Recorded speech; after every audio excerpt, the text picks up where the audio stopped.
Welcome to the Giant Special. It's the April Fool's Day episode where we return to our conversation on giants in Dungeons & Dragons 5th edition. You thought we were done. Once again, we are not. We're back. I'm Megan, and joining me, of course, for this Giant Special episode is the fire to my frost, the stone to my hill, the other head on the rocking Etten body of the series, Casey. That was quite the It was a lot, yeah.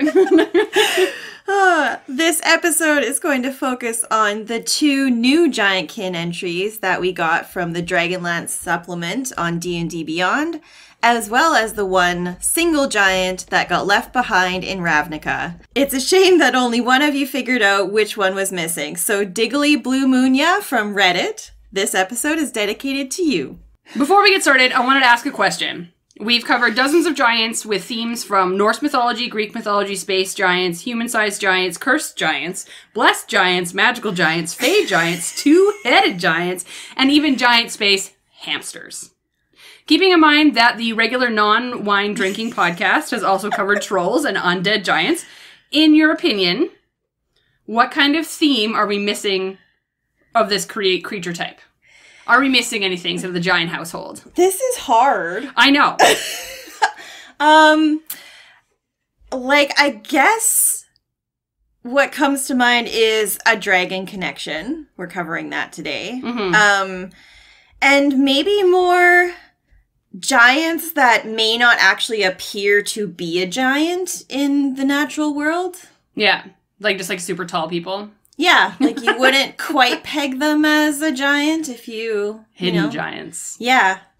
I don't know. What do you think? I think what we are missing is the high intelligence giants that do operate within society. So when we look at the cloud giants and the ones that have the intelligence to them, they tend to be not usually present within the actual realm. They're the ones that are in the clouds or hidden in caves or working in the background or doing their own thing. The ones that we see on a day-to-day basis and interact with regularly are the grunts, the ones with low intelligence, the ones that are used for physical labors, those kinds of things. So we don't really see a lot of those high-intelligent wizard-like giants. Whereas I feel like that's something that we might be missing, is certain magic types of giants. Well, aren't we in luck today, then? Aren't we in some luck? Oh my gosh. But before we get started to talk about these special giants today, Casey, what wine are we drinking? The wine. I think we segued in perfectly. Yeah. This is, from Australia, the Magic Box Amazing Cabernet. I love that it's called the Magic Box. Yep.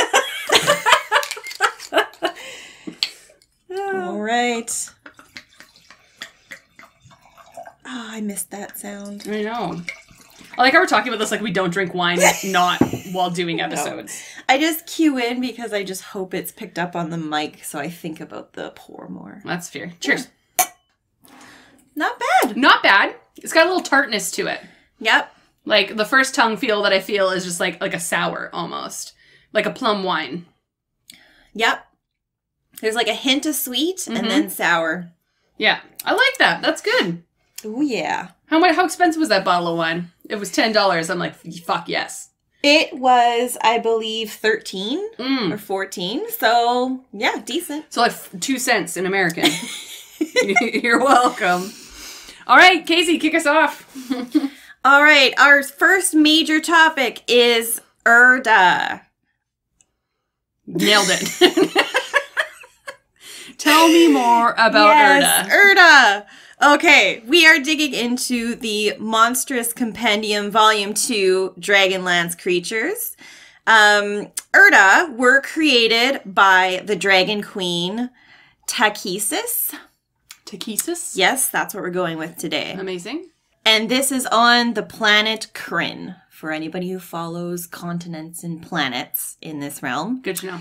They can be of any alignment, so while some may follow in more evil footsteps of their creator, others may go on a different path and worship a different deity. But if they do, they are often remaining hidden and away from the Dragon Queen and their followers. Once again, remaining hidden, you know? Yep. Yep, that's fair. Irda are giant kin, loosely connected to the Oni and the Ogre. They are medium-sized.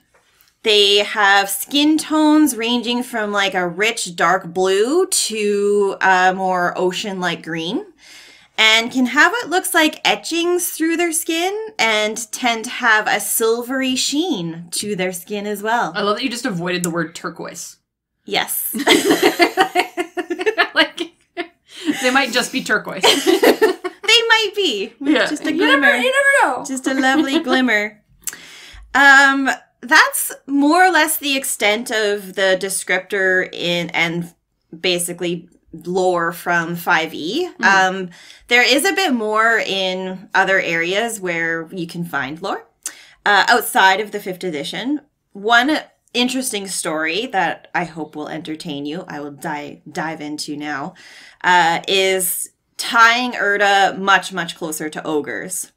In the Age of Dreams, ogres ruled over human slaves who mined for gems and other minerals for the ogre community.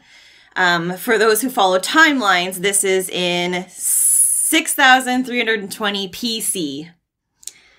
Good to know. Yes. Yeah, I know exactly when that was. It was like it was yesterday. Yeah, I know. So the ogre Igraine and his daughter, whose name is never mentioned. I'm like, really? Oh, great. Were involved in a cave-in at the mines. Igraine escaped and ordered the mines to be sealed off, even though his daughter was still inside. What a twirl waffle. Yeah. But one of the human slaves named Adam. Adam? Edom? I don't know. It's a weird spelling. Yadam. We'll give Adam a pause. We'll give Adam a pause. Our Adam a pause or this Adam a pause? I don't know. Oh. Okay. A human slave named Eadam, however, snuck and got her out of the caves before they were completely sealed off. Oh, got the daughter out. Got the daughter out. Great. Is that what I said? No. Well, I'm putting this together now. Yes. Yeah, okay. I'm so good at telling stories. Yeah. Yeah, got the daughter out. Okay. But in doing so, he directly disobeyed an order, and the sentence for that is death. Great. So, yeah. Considering the fact that he did it to save his daughter, Igraine uses his authority to postpone the execution. And ultimately, this moment changed the way he ruled over humans. He gave them more freedom and, in some level, offered them a work-life balance. Us millennials love a good work-life balance. And no shock to us, they became more productive than ever working in the mines. Unfortunately, other ogre leaders did not agree with his decisions to do that, and ultimately, Igraine was forced to flee. I want to say he brought his daughter with him because she is never mentioned again in this story. I would hope that would be the vibe. Uh-huh. Yeah. The human slaves also helped him to do so, and it also just started a rebellion of those slaves. So he took followers with him, and they traveled essentially as far as they could across the land until they reached the sea, where they were met by goddess Miaca, who helped them continue on their journey into the Dragon Isles over the water. Mm-hmm. They landed on a magically protected island that was kept by Solinari, who is the god of good magic and happens to be the son of Miaca. So got the help from Miaca and son of Miaca to land on a very magical island. It doesn't say explicitly, but I believe this is where these ogres started to acquire their magical abilities, was living and making this island their home. Yeah. And ever since it has been their home and where the Irda are found. Okay. And they have a natural recluse way of being. Yeah. So I thought that was a much more detailed story of how Irda came to be, and I wanted to include it. That's really cool. Having that backstory kind of like gives you the inspiration how to use them in campaigns, right? Yeah. So it's important. Yeah. They did some good, and they, they evolved, and it's just a little bit of a spin that we haven't seen. I feel like how would she not be mad at her dad for leaving her behind, though, I right? know. Like, I know that we like to believe that she went with him, but I'd be like, fuck that guy. Yeah. I'd be like, you left me here to die. Yeah, I know. And one other fun fact in the lore I found was Irda are also the reason Chaos, god of disorder and destruction, escapes his Grey Gem imprisonment on Krim. Shit happens and they accidentally release him into the world. That sounds like everything we've done in our campaigns. Yes. Like, oh, what a great thing we've done. Releases unimaginable evil on the other corner of the world. I'm sorry. That's a future problem. We'll deal with that another day. 100% came to mind for me too. Yeah. Yeah. So there are two more specialized Irda that we're going to cover. The first is the Irda Seeker. Okay.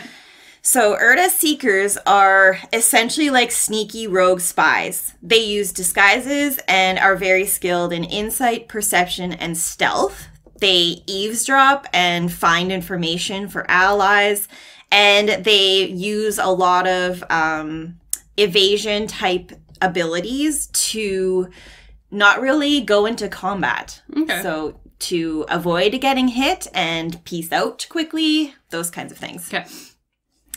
Irda Seekers are medium-sized. They are like considered a giant, and they can be any alignment. Because of the lore that I read, I just lean towards them being good. So we're going to go with that today. I like that. They have AC of 12 and an average hit point of 27. CR1. So that surprised me. I thought they would be higher than that. They are not. So yeah, they're more your average humanoid. They have a speed of 30 and average and slightly above average stat blocks, with charisma being the highest at +3. Mm-hmm. They have dark vision 60 feet, true sight of 5 feet. They speak common, giant, and sylvan. So they are going to be pretty easy to kill in combat, but honestly, I think that would be a last resort for them. I think they would try to avoid that, try to talk to you, and they would probably be a better ally than just killing them. So This is one of the talk to your kobolds, talk to your Irda Seekers. If you can recognize them as that, just talk to them, because they can't. CR1, my guy. They're gonna... Yeah, like they don't have a whole lot. No. As for actions, they have an ability called Augment Physicality, and they can do this once per day. The Irda Seeker can use its inherent magical abilities to increase its size to large size, and that includes everything it's wearing and carrying. So that gives them advantage on strength and dexterity saving throws. They carry a crystal blade, which in the imagery looks very cool. Mm-hmm. So they do carry a weapon. I just don't think they will use it unless they have to. It has a reach of 5 feet and does 1d6 plus 2 force damage, which is something we don't see that often. And usually force damage is one of those things that is really hard to defend against. So I think if they hit, you won't have something that makes it half damage or anything like that. Yeah. Your regular mook. Yep. And this increases to 2d6 force damage when it's in its large size. It has multi-attack, so it can make 2 crystal blade attacks and use its augment physicality ability all in the same action if it hasn't used that ability yet, like it's once per day. So once it goes into initiative with you, it can kind of do quite a bit in that first turn. Yeah. It also has the ability once per day to change shape. And so the Seeker can transform into another medium humanoid it has seen before. So it's essentially disguised self. Whoa. So it could disappear into the crowd. It could make it look like one of your party members. Yeah. So yeah, it's just that evasion, that sneakiness, that like you see it and then you don't see it because it's just, and it's smart enough, it's going to do that. Mm-hmm. It's also a creature that has a bonus action ability. It's called Veil Walk, and it has a recharge. The Irda Seeker can turn invisible and teleport to another unoccupied space within 30 feet and remains invisible until the start of its next turn, or it makes an attack. So it's an invisibility spell, essentially. Mm-hmm. But it's an ability, again, just hinting that it's going to get itself out of danger, and it can do that as a bonus action. Yeah. I think it will use this to get out of danger, get completely away, and then just book it. Just poof, and then it's gone. Yeah.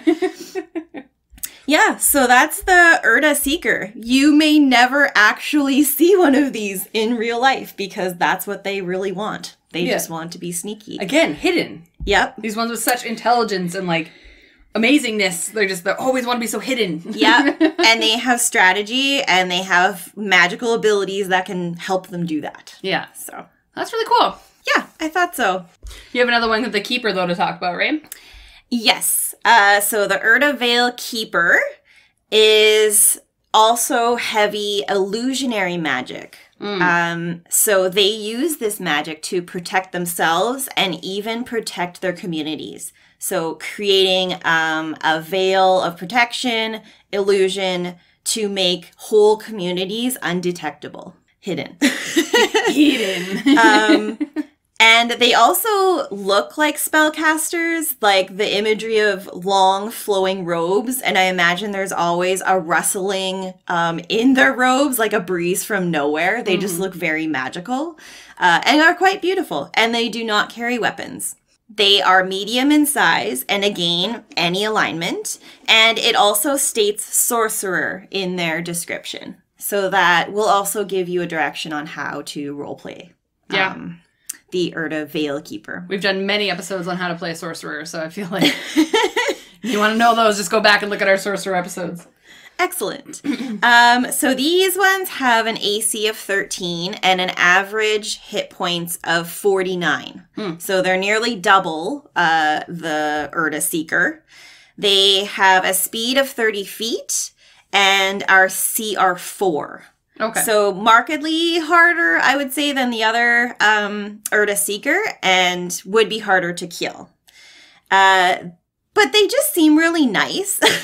They just seem so generous and so kind. I think I would align these ones to good as well if I were to put one in my campaign. They're just a hidden society just doing what they want to do. Why bother them, you know? Yeah, what I mean? and a phenomenal ally. Okay, so I'll go into why they would be one.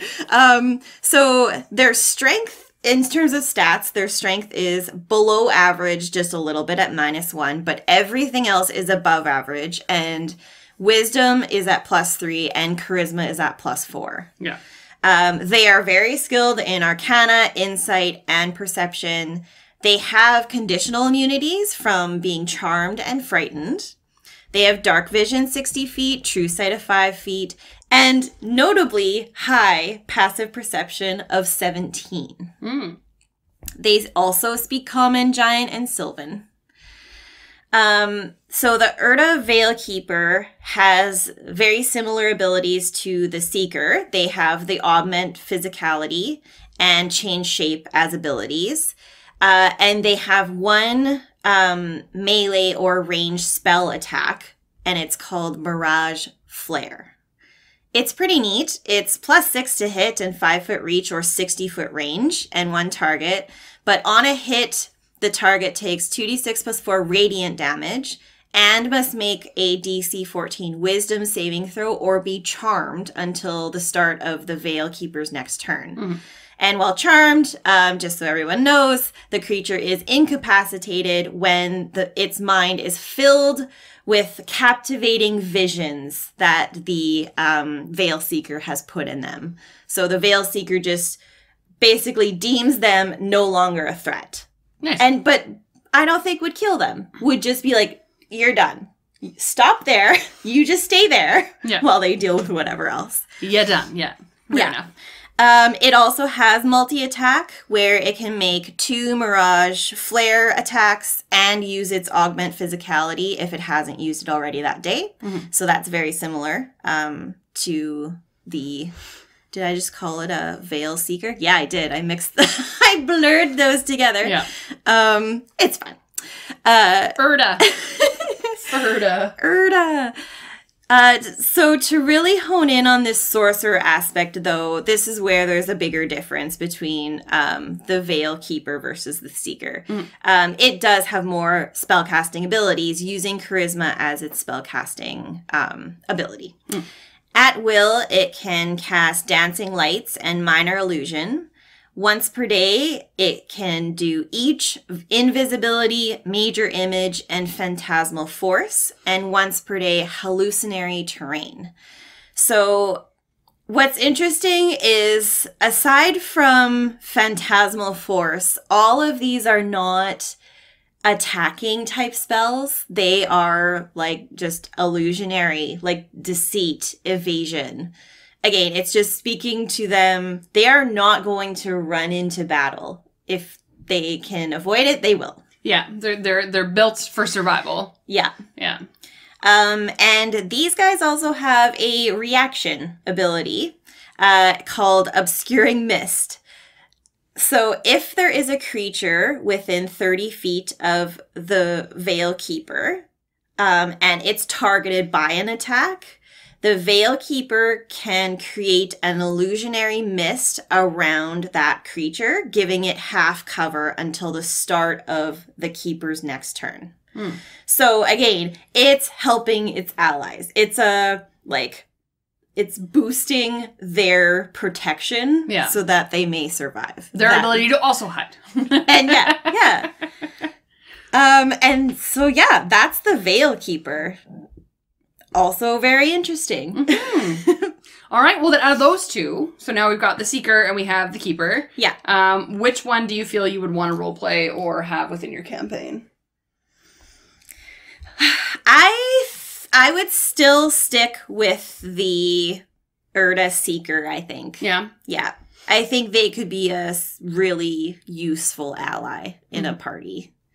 And if, say, you know the region that they reside, if you ever need to go in there and find anything out, or go in there and seek some sort of, like refuge, they would know everything. Yeah. So, I like it. Yeah, I like the idea of the Seekers as well, just because they are such, like, basic bitches, you know? Like, they're not built to be something overly exceptional and special. Like, they are just, this is what I was born to do, and this is what I do. It's nothing overpowering. I don't think it's anything that breaks the game. But they have a lot of knowledge, and they have a lot of know-how. And, like, it's going to be a back history that you're going to have in your game that to seek these out, to learn something about where you're supposed to get to, or they're going to be quest givers or just helpers, right? Yeah. It's going to be like you go in and get your quest from your quest giver, and you're going after your big bad evil guy, and these are the ones that you've come across halfway through your campaign. Yeah. Because you're lost, or because you need something, and you're going to come across them by accident because they're hidden as fuck, right? Yeah. These to me, like scream Ewok.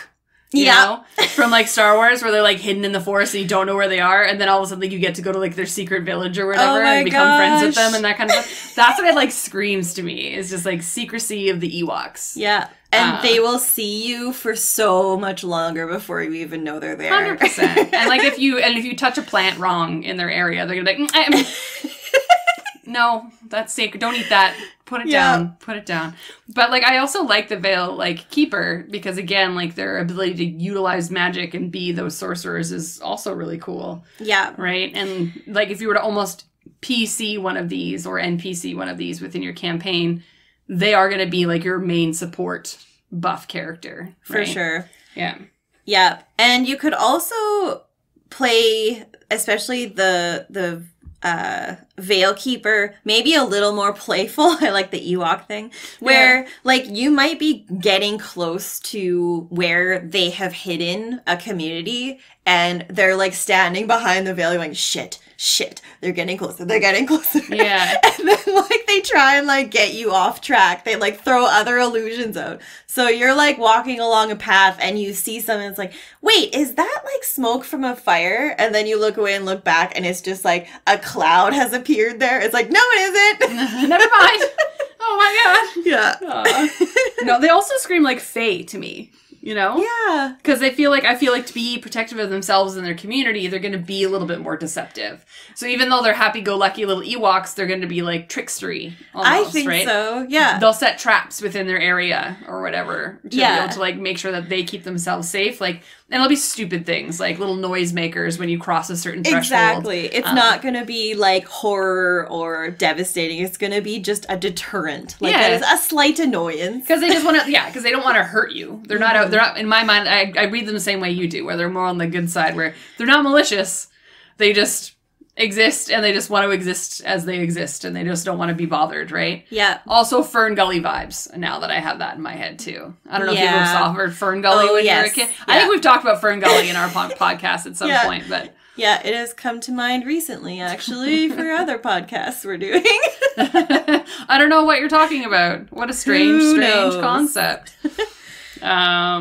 Yeah, I'm glad we covered these because they are quite different from anything that we saw before. Like you said, any really heavy magic user was just super powerful, high CR, and couldn't really get thrown into any scenario. Mm-hmm. These ones, sure, they may primarily only exist on one planet of Kryn, but fuck that. They can exist anywhere at this point. We know that you can space travel at this point. Like, and come on. They could just have their own little hovel in a lovely forest that you come across one day. In a lovely forest one day. Yeah. Phenomenal. All right, well, I'm going to talk about something a little bit different, a little bit more malicious, to the point where I'm going to grab my book here so that I can describe what these bitches look like. I will top up your mine. Your mine? Top up my mind? I will top up your wine while you're doing that. Oh, phenomenal. Top up my mind for me. Thank you. Oh, this wine, it gets even better as it breathes, I think. It does have a good taste to it. Mm-hmm. Like, I got to give it to it. It's quite nice. All right, so, but to start, before I get into what I'm going to talk about, I'm going to give you a little bit of a recap and history of Ravnica, because that's where we're headed now. Okay, cool. So, we have talked about Ravnica before in previous Giants episodes. One thing that is clearly established is that the city is built of guilds. Like, I don't know if you remember, but this is the place that is just one giant city. Right. There's like 100 guilds. They all have a different, like... they either are part of the city and how its infrastructure works and how things operate, or they're just experimenters and scientists and things like that, but there are just different guilds that exist. In fact, the one that we talked about the most was the Gruul one, because they had a lot of the giants existed, and a lot of the, what is that word? Tangential. Wow. I know. I spelt that word wrong 7 times today. But the tangential giants, so like the ones that just kind of like fit within the giant realm, right? Came from like a lot of the guilds within Ravnica. But today we're going to talk about the Izzet League. So this league is a guild, but it's led by the dragon Nev Mizzet. Obviously, anyone who plays magic cards, obviously Ravnica's for magic, that's a magic card thing. And is a magical science and engineering guild. So they're responsible for the building and infrastructure of Ravnica itself, as well as are just like mad scientists when it comes to magic. Cool. So just imagine like a mad scientist's lab and all kinds of magical energy and nonsense flying around. Mm-hmm. That's kind of what this guild and league is built to do. So we chatted about, I chatted about the Izzet Guild for a reason, obviously, as there is a giant friend who, you know, belongs to the Izzet group, which is the Nivix Cyclops. So to describe what this motherfucker looks like, as if you've ever played the game BioShock? No. No. Okay. Well, it is basically a fucking giant with, I don't know how to describe that. It's basically like a, what is it called? Like a scuba diving tube hat on. Yes. And like a giant like glass thing. Anyways, and it's just like, oh my lord. It almost looks like it's built to absorb energy and expel energy. So it's very mechanical. It's very large. It's very brutish, right? So it's got a giant tank on its back that in my mind is built for holding magic or X, Y, Z, right? So, in fact, they are decked out in what's called Mizium armor that protects them from possible injury that can happen from explosive magic or anything that can happen with a laboratory that is magical. So that's why they're used in these workshops as either guards, protectors, or just like general heavy laborers for like the people that work and operate within this league. So stat-wise, they have an AC of 14, a healthy health pool of over 100, and a speed of 30. They are below average in pretty much every stat other than strength and con. Their strength is +7, Ooh. And their constitution is 6. Nice. So, like, they're built to take a hit, and they're built to move shit. You know what I mean? They are immune to poison and psychic damage, as well as being charmed, exhausted, frightened, paralyzed, petrified, or poisoned. Fuck. Yeah. Right? So, and with their beefed up Cyclops eye, they also have dark vision and a passive perception of 10. So yeah, they're not very smart, and they're not really, like, high intelligence in any way, shape, or form, but, like, they can see shit. And, like, I feel like that's because they have a giant fucking goggle on their eyeball. Right? It's like a singular goggle on their eyeball. Yeah, there's, like, no escaping it. I feel like your roguest of rogues could be sneaking in, and then just the head swivel. Laser eyes. Like, what the fuck, man? So this actually makes them a CR of 8. Okay. So out of the ones you spoke about, this is now the next step up here. As for abilities and actions, they are resistant to magic, which is just what all that means is that they have advantage on saving throws against spells and magical effects. And I think that just speaks to coming from its armor that it's wearing, that it's resistant to magic. Okay. They multi-attack with 2 slam attacks, which is a +10 to hit, with a reach of 10. Ooh, yeah. So it can hit you even if you are not within that 5-foot range, right? Mm-hmm. They also are given a reaction called spell visualization, which basically means if a creature within 120 feet of them casts a spell, the Cyclops can use its reaction to move up to twice its speed and can attack without getting attack of opportunity, and then attack a target with a slam. Wow. Yeah. So it can... It's like... basically go, oh, no, you don't. And then just boom, boom after. Your wizard goes, oh, well, fuck this, fireball. And it's like, I don't fucking think so. And it just, like, and it's for some fucking reason with, like, wizard speed just runs across the, like, the play field. You know what I mean? It's Holy just like, shit. This motherfucker's fast. Yeah. And it only has, like, a regular walking speed of 30, so... But to move 60 feet as a reaction. Yeah.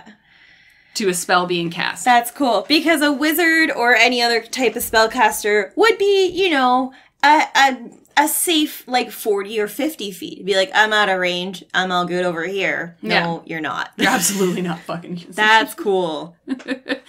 All right, so that's pretty much it for this young gentleman is what I'm going to call him. I love Cyclopses. Yeah, it's so very fun. And this one is very steampunk-esque. Yes. So I think that's another way to describe how it looks. Yeah. Like, it definitely has, like, the mechanical aspect to it. Because, again, not only is the Is It League built to kind of experiment with experimental magic, but they do so in a mechanical way. They are physical engineers, right? So they're almost like tinkerers, but also magic users. Yeah. Right? Like, a cool build could be an artificer coming out of this league. Mm-hmm. You know, that could be a good backstory for a character. And if you had an artificer in your group and you threw this at it, or you were going in somewhere and this was guarding the door, like, it would be in love. Yeah. It'd be like, oh, no, we can't try to kill it. I forgot what languages it speaks, actually. Let me just quickly look that up again. Sorry, let me find my page one more time. I feel like I'm in a loving mood, but again, I wouldn't necessarily want to fight this, especially since it would be really fucking hard to kill. Right? So it can speak common and giant. So it can talk to you. But yeah, it's intelligence, just to give you those stats, just so you're aware. Intelligence is -2, wisdom is 0, charisma is -1, and dex is -1. Right. Which I think is hilarious that their dex is -1, and I think it's because they have this natural magical ability that their reaction, they can move out of the way of a spell, specifically. But their dex is pretty shitty. Yeah. So they will be given, like, one simple directive by whomever they guard listen this to. door. Yeah. Move this from this space to that space. Yeah. Like, they're very, very hyper-specific to what their job is. So if they are guarding a door, I don't think that you would be able to convince it to move. Yeah. At all. Yeah. You would have to fight this to get it to move. Yeah. if you could find a way to defeat its master or something, I feel like you could absolutely convince it to come with you. 100%. And then be part of your crew. Absolutely. We're part of the horde, part of the crew. Yeah. Absolutely. I think so too. And I think that would be one of those fun things to like reward your players with, that if you don't kill it at the door, you find your way in somehow, you end up infiltrating, doing the big quest. Yeah. And then there's this big brute standing outside the door being like, well, what do I do now? Yeah. Like, I feel like we have had weird monstrosities follow us around. I'm trying to remember the name of the fighting robot that was in the Coliseum that we had. Oh. That's actually like a child. He was so awesome. I don't remember what his name was now. Sorry, Adam. Adam's saying it right now. Yeah, he's like, fuck you guys.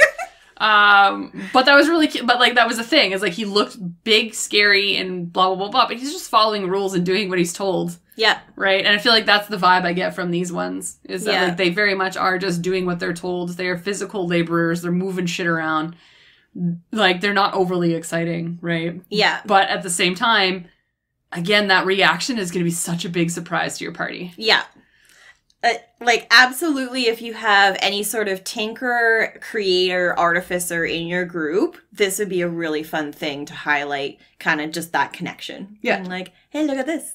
Yeah. And again, probably give them that reward of figuring out how these things work. Mm-hmm. And then your reward is now it's a part of your party and it listens to now your tinkerer or your artificer. Yeah. Right? Or even your wizard magic character. Because it's just like, oh, you have magical powers. That's cool. My boss used to have magical powers. I would like to follow you around and worship you now for the rest of your life. That sounds like a great time for me. It's like, let's do this. So cute. Yeah. All right, well, we talked about, like, I feel like we talked a lot about the role-playing aspect behind these things. But other than that, what's the most inspiring part of these for you, do you think? Inspiring. This, normally, what was the AC? I won't get you to... It was 8. No, AC was 14. AC is 14, yeah. Okay. CR of 8. CR of 8, yeah. Okay. This is one of the more beefed up, armored, like, giant or giant kins we've come across. Yeah. Most of the time, they're just wearing that loincloth. So, this is kind of fun. Hey, don't knock the loincloth. I'm not. I will forever have the love of the loin. Never mind, next level. Can we just name this episode Love of the Loin? Adam just asking for a friend.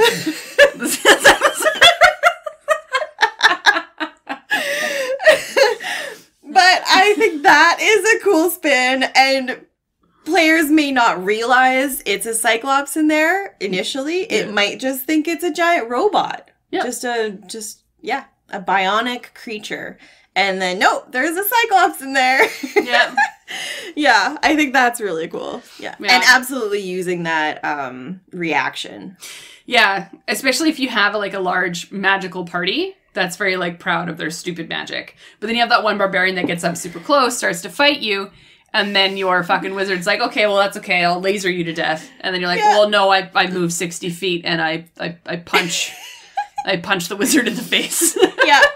And just imagine, the barbarian is right in front, and it just, looks up and just, straight arm walks around the barbarian and runs away, and the barbarian's like, opportunity attack! And as the DM, it's like, nope. Nope, you got strong-armed. You got, stiff-faced. You're... It's like, he out. He out. And somehow he ran really fast. Even your rogue was like, oh, that's cool. It's okay, but I can only do that as a reaction. Otherwise, I'm walking super slow. So have a nice day. Yeah, I think for inspiration pieces of these, we talked quite a bit about, the main aspects of them, but I do enjoy the fact that their attack is a slam. Yeah. I think it's very cute and very fitting, because it's you're not going to deck these out with giant weapons. I feel like they would be too stupid to wield a weapon, right? So the whole purpose of them is that you've beefed them up with these abilities to resist magical effects, so that they can be within your laboratory with you. But then if you need them to guard, obviously they're going to be able to have that physical extra attack of just I don't know how to, I feel like I'm supposed to stop you from entering this room. I'm going to just flail my arms around, you know? They're not taught how to use a weapon. Yeah, it's a little bit like Hulk-ish. Yeah. I smash. Yeah, I'll just smash you. You need to stop. You're not stopping. Okay, smash. Yeah. Yeah. You're not stopping? Okay, smash. Now all I can think of is the smash and pass audio. Pass, smash. Yeah. So it's like barbarian, fighter, wizard. Yeah. Pass, Wizard? Smash. So good. Okay, so other than in like the Ravnica city setting, is there any other ideas that you can think of and how you would implement these in like a regular daily campaign? Well, a couple campaigns ago, we battled some like crazy creatures who were making golems. Yeah. And it was underneath a city in the sewer tunnels. Yeah. It had created its own space to create these monsters and mad scientist style. Yeah. And so that is a perfect scenario to have one of these creatures under there. And it could be any city. Yeah. It could be in any realm, anywhere you want, you could create this along with that scenario. Yeah. In your storyline. Because I do feel like they're not like piecemealed together like you would imagine Frankenstein to be, right? No. But they're mad scientisted together and given weird bits of armor and pieces of like material and mechanical aspects to beef them up further than what they once were. Yeah. Right? So I do agree, like, I do like the fact that it would be a tinkerer or an artificer. But yeah, no, I feel like if it's going to be the mad scientist aspect, it's going to be an artificer or a tinkerer or someone that is big on machinery and is, like, afraid of magic. Mm-hmm. Like, I totally imagine being within a campaign where there's this person that, like, their whole family or whatever was wiped out by a magic user. Mm-hmm. And they're not like, fuck you, magic. And so they spent their entire life goal trying to figure out ways to mitigate magic use and how to destroy it and get rid of it. Mm-hmm. Right? Like, that's their madness, is to get rid of magic users. So it has all of these items and things like that within their layer that they've built that mitigate or stop or protect someone from magic. But while he's experimenting with this, they're like, okay, well, I don't want to get injured by this, but I also need people to protect me.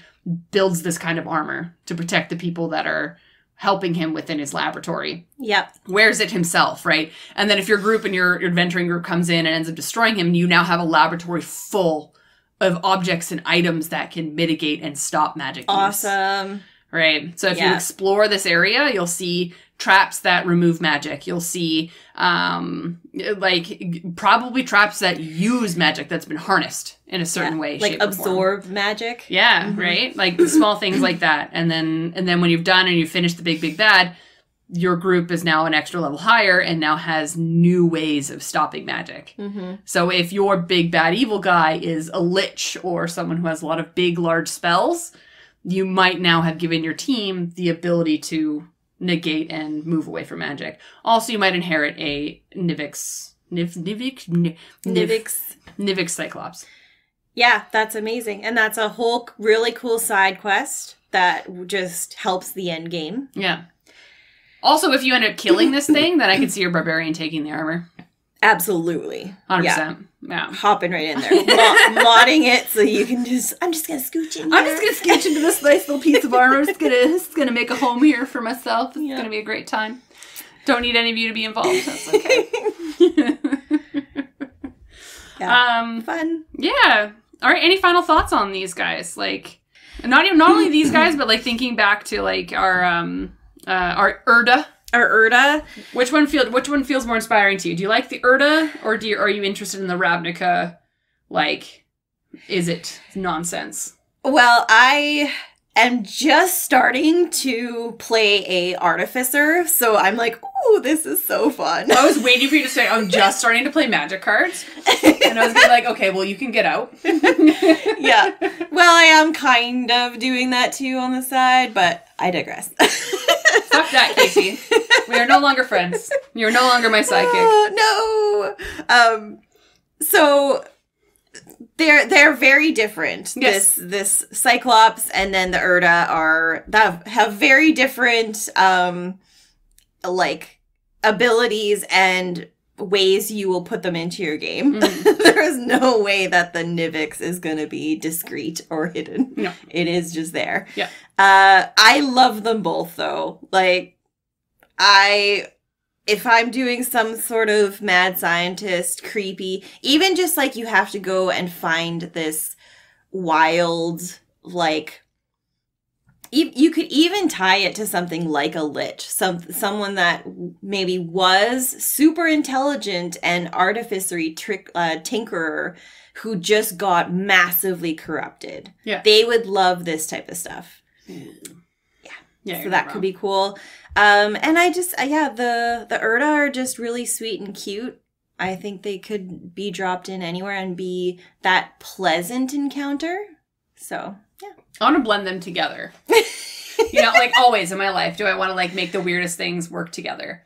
So like I can imagine, again, my Ewok colony of these Irda Seekers and whatever. And these are like the big walkers that are on the forest. Yeah. But on their side. That are just walking around the forest, Yeah. Just built there to be like, okay, well, you shouldn't be here.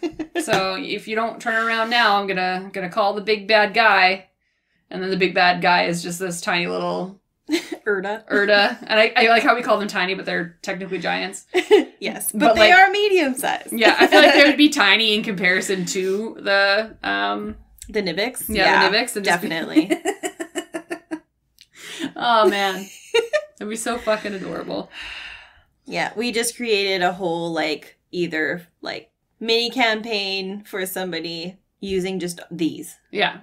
Well, I think that's the beauty of giants, though. And I think that we did a mailbag episode recently where someone asked, like, if you could do a campaign, I think, with dragons, what would you do? And I said I would do the dragon giant battle.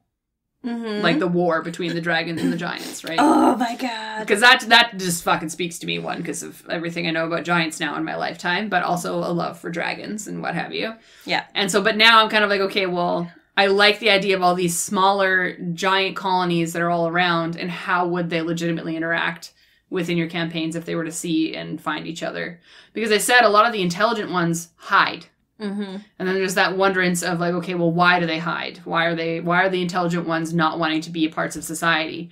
Why is it that we only get the brutes and the grunts that have low intelligence that are in society? Right. So to go back to like my first comment at the beginning of this episode, it's weird that we don't have a lot of giants that operate within society that are of the high intelligence. And like there are a few, they do exist, but not necessarily a lot in canon and in lore. Yeah. Normally they are grunts when you are within society. And normally if you have high intelligence, you are hidden within the mountains or within the clouds or within caves and caverns. Yeah, you need to be sought out specifically. Yeah. In order to encounter them. Yeah, and then when you think about the history of giants, like they have just as much rich history and involvement in the building of this world that is D&D, just as much as dragons did. Yeah. Just as fucking much. Like, runes and language and all that shit came from giants. Yes. So... It's so true. Why are we avoiding them as much as we avoid them when it comes to diving deeper into lore? Why are we constantly just using them as these grunts and brutes to do our day-to-day chores? Right? Yeah. It just seems painful now at this point to think about it. Whenever I run up to a hill giant, I'll be like, this is painful. Like, I just want you to be a smart man. And I want you to live the life that you want to live. You know what I mean? So if I was to run a campaign now with giants, it would be within a society where they function as they would in the before times, shall we say. Like before we turn them into these things. Yeah. Yeah, like the Irda are known to be like the ogre of the old ages, you know? Before they turned into grunts and buffoons. Yeah. And you could do an entire campaign. Like, whether it be seeking out the lands that they exist in, or finding your way to the lands that they exist in, or even just playing the story of how it all started. Mm-hmm. Right? Like, I know that when I started DMing a little bit more in the last couple of years, one of the main things that, like, I learned from other DMs, and a smart thing that was told to me was, just pick the story you want to tell, and everyone will want to be a part of the story that you want to tell. Right? And that's, like, just the simple basics of figuring out what you want to do for a campaign. Mm-hmm. And like a story that I would want to tell and people to be a part of is bringing the giants back to like their former glory, much like the cloud giants and like the storm giants would have wanted, right? Like I would want to play that story. Yeah, I would play in that campaign with you. Phenomenal. Yeah. I'll write it. We'll do it. Love it. All right. Any final thoughts before we wrap up after that long emotional? I am touched. I'm filled with all the good vibes. So emotional about how you feel. Yeah, I love it. Good? Yeah. All right. So that's all for this giant special on Irda and the Nivix Cyclops. We know that there is a giant-themed book coming out later this year, but I think we're going to let the weekly podcast tackle that so we can focus on Undead with the other ladies. Nice. That has definitely been something that we've been a labor of love for us ladies on the podcast, so please go ahead and listen. I think we're having a good time. We're not as drunk in that one as we are. Yeah, nothing will be like the Giant series. No, that's just for me and Casey, and it's now archived as the way that it is. And then, of course, we will, if you're lucky, revisit this booze-fueled series whenever a special or unique giant gets the spotlight in another book. So, I mean, I feel like it's not over at this point. It's never going to be over. Editing this section is going to be the worst time of somebody else's life and not mine. So, you're welcome. Thanks for listening to this special episode of the It's a Mimic podcast. If you'd like to support us, we have a donate button on our website, www.itsamimic.com. And if you'd like to discuss what you've heard here today, you can find us on Facebook, Instagram, and at r/itsamimic. For other episodes on other kinds of monsters, you can find us on Apple Podcasts, Spotify, and YouTube, or wherever you listen to your podcasts. Thanks again for listening to It's a Mimic, where you never know what you're going to get.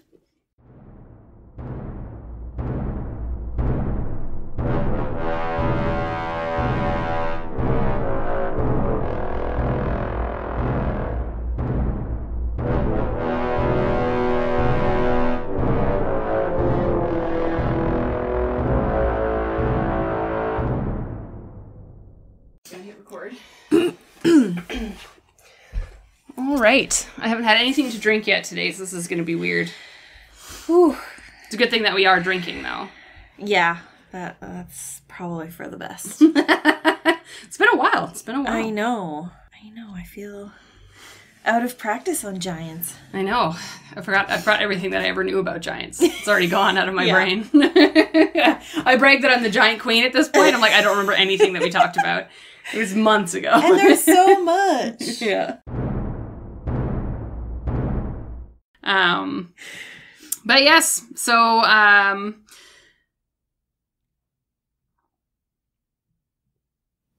what the fuck? Yeah. Intro booze. We're gonna revisit this booze-fueled series whenever a special or unique giant gets a spotlight in another book. I was like, wait a minute, but I just said we're not doing this anymore. Okay, no, I'm gonna say that again. Rewind.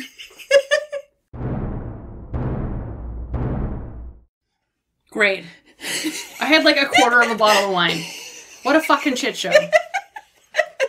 Fuck that. There was tongue ties in this episode. It kicked off with some, it's ended with some.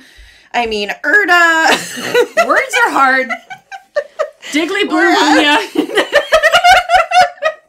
I should have kept the recordings of me practicing that, to be honest with you. Oh my god. After 15 times, I think I got it. The look on your face when I said that Adam spelled it out phonetically for you just made me laugh. Yes.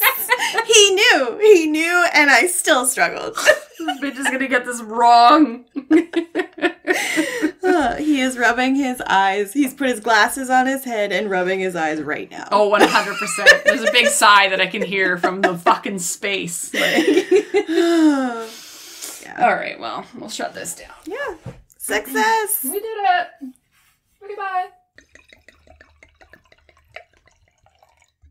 Cheers. Cheers.